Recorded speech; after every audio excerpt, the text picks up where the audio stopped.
ओम शांति। आज हम लोग हुकवर्म इन्फेक्शन के बारे में पढ़ेंगे। Hookworm infection is defined as any infection caused by ancylostoma और नेक्टार।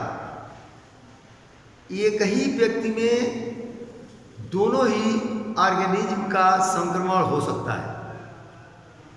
जिसका सिम्टम्स है, हुकवर्म के संक्रमण में भूख का न लगना, शिथिलता, कमजोरी आदि लक्षण उत्पन्न होते हैं।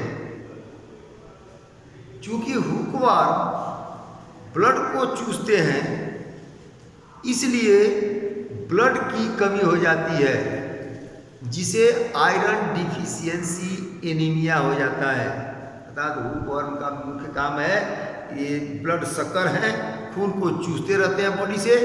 जब खून को चूसेंगे, खून की कमी होगी, आयरन की कमी हो जाएगी, इसलिए इससे जो आयरन डिफिशियंसी एनीमिया हो जाता है। अब इसका ट्रांसमिशन कैसे होता है? मलयुक्त प्रदूषित मिट्टी के माध्यम से इनका संक्रमण होता है। मलयुक्त प्रदूषित मिट्टी के माध्यम से इनका संक्रमण या इन्फेक्शन होता है। वर्म का लार्वा पैर के चमड़े से होकर पेनिट्रेशन के बाद यह लिम्फेटिक्स में प्रवेश करता है। फिर से सुने, वर्म का लार्वा पैर के चमड़े से होकर प्रवेश करता है। पेनिट्रेशन के बाद, इसके बाद चमड़े से जो पेनिट्रेट करता है, उसके बाद लिम्फेटिक्स में प्रवेश करता है।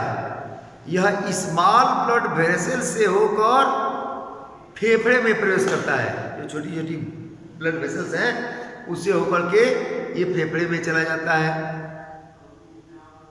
फेफड़े से ट्रेकिया और थ्रोट माने गला से होते हुए यह एलिमेंट्री कैनाल में पहुंच जाता है। फेफड़े से में प्रवेश करता है, तो फेफड़े से ट्रेकिया और गला से होते हुए यह एलिमेंट्री कैनाल में चला जाता है, प्रवेश कर लेता है।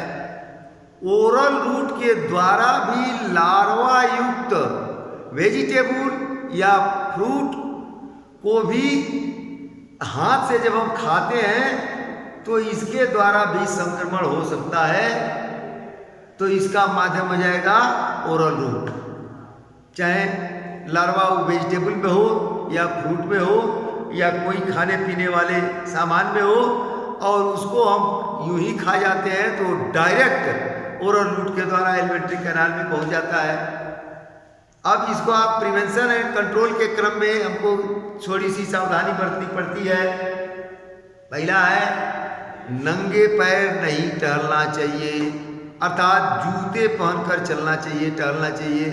दूसरा, स्वच्छ शौचालय तथा नालियों द्वारा गंदगी को निकालने का उचित प्रबंध रखना चाहिए। शौचालय स्वच्छ होना चाहिए, और जो गंदगी वगैरह हम निकालते हैं और उसका उचित प्रबंधन होना चाहिए। तीसरा, खुले वायु में कभी भी मल त्याग नहीं करना चाहिए। और चौथा, उत्सर्जित पदार्थों का सुरक्षा पूर्वक डिस्पोजल करना चाहिए। पांचवा, मेबेंडाजोल, एल्बेंडाजोल तथा पायरेंटल आदि दवाओं से इसका उपचार करना चाहिए। इसमें सबसे बढ़िया चीज है चिनोपोडियम ऑयल। चिनोपोडियम ऑयल अर्थात बथुआ का तेल। बथुआ के तेल का बड़ा इंपॉर्टेंट रोल है। ये कृमिनाशक है, तो इसका उपयोग करना चाहिए। छठवां है, हुकवर्म के कारण, चूंकि ये हुकवर्म ब्लड शक्कर है, अर्थात ये एनीमिया पैदा कर देता है, तो हुकवर्म के कारण एनीमिया को ठीक करना चाहिए। अर्थात शरीर में हुए खून की कमी की पूर्ति करनी चाहिए।